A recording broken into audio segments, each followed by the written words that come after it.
Well, good evening. I'm back after a couple of weeks, and yes, it's all been dominated, of course, by the mess the Conservative government have got themselves into. An attempted tax cut, well, that would never do. The globalists didn't want that. And a huge, humiliating U-turn has resulted. But amongst the other problems mounting up for this government, 35,000 people have now crossed the English Channel, and they're coming at an increasing rate. And yet, here's the funny thing. With this show, I've led the national debate on this. I've woken people up as to what's going on in the English Channel and what the knock-on effects are in this country. When we're talking about it, everybody else is talking about it. And yet, having taken my foot off the brake for the last couple of weeks, I wondered, what would the coverage of the cross-channel crisis be? So I had a look this morning at the Daily Star, nothing. The Daily Mail, nothing. The Financial Times, nothing. The Mirror, the Telegraph, the I newspaper, the Express, the Times, the Guardian, well, not much chance there.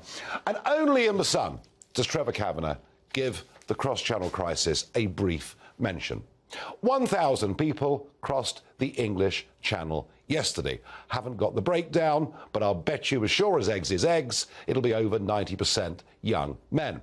I'll also bet you over half of them are coming from Albania. In fact, they were coming right through the day and night yesterday. As I say, confirmed over 1,000 yesterday, and you can see some of the footage of Dover Docks here.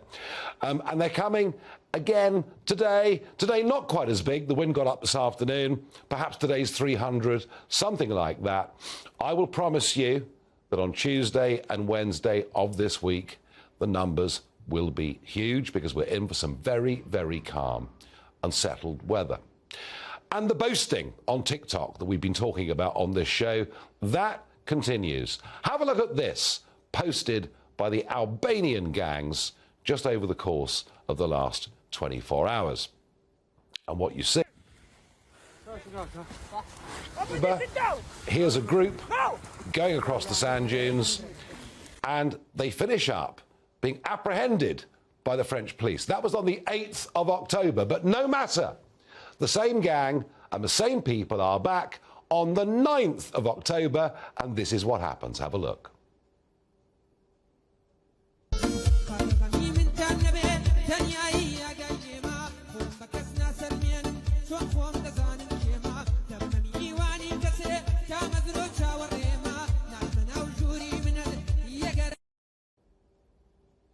And all of that in broad daylight. In broad daylight, there's the dinghy going down the beach and 50 young men about to get in it and head off to the United Kingdom.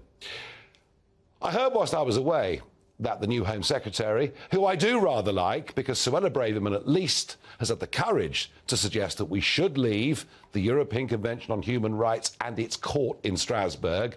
And actually, unlike previous Home Secretaries, I think she means it, although Liz Truss, it would appear, wants more legal immigration into Britain and hasn't as yet said really very little, much at all, about illegal immigration.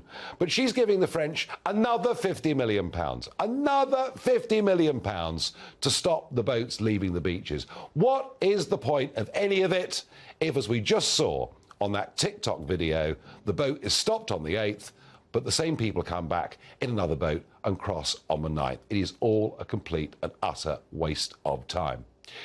£5 million a day is what the British taxpayer is now paying to put these people up in hotels. But it's now reached a completely new level because they've run out of what we might call cheap hotels in which to send people. They're now looking at exclusive hotels in some of the most beautiful parts of England. My big question tonight to debate is, when is enough enough? Farage at gbnews.uk.